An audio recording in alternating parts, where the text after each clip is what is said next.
দেখো বন্ধুরা, এইদিকে দেখো আমার মিস্ত্রির নতুন কাজ হয়েছে, ওই জন্য এখান থেকে সমস্ত গাছপালা সরানো। মিস্ত্রিরা এখন কদিন ছুটিতে আছে, এলে পারেই তখন আবার গাছ মাছ সাজানো হবে। এই দেখো, আমি আর কি দেখাবো। আমার ভিডিও তোমাদের কেমন লাগে হয়তো ভালো লাগবে না, কারণ আমি তো আর বাইরে যেতে পারি না।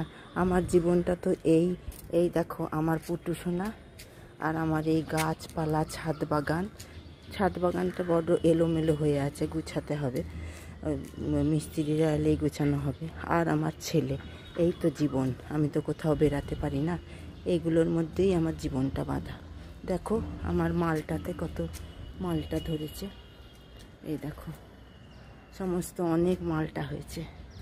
বড় হলে পারে আবার তখন দেখাবো।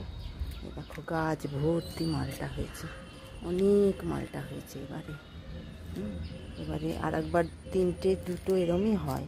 আর একটা জিনিস তোমাদেরকে 3 মাস আগে আমি একটা ভিডিও দিয়েছিলাম, আমার একটা জামরুল গাছ ভর্তি ফুল এসেছিল। কি হলো দেখো, গাছটা পুরো কীরমভাবে মরে গেল। কেন এটা হলো এটা তো জানি না। এটা তো আমাদের কাউরির যদি জানার থাকে আমাকে জানিও তো। একটা জামরুল তো হলোই না এবং গাছটা পুরো মরে গেল। দেখো ছাদ বাগান থেকে ঘুরে চলে এসেছি। ছাদ বাগান থেকে ঘুরে এসে দেখো আমাদের মা ছেলের চা, এ দেখো আমার গ্রিন টি, হ্যাঁ বিস্কুট আর গ্রিন টি, আর ছেলের হলো দুধ চা। এই দেখো আমরা দুজনাই খেতে বসে গেছি।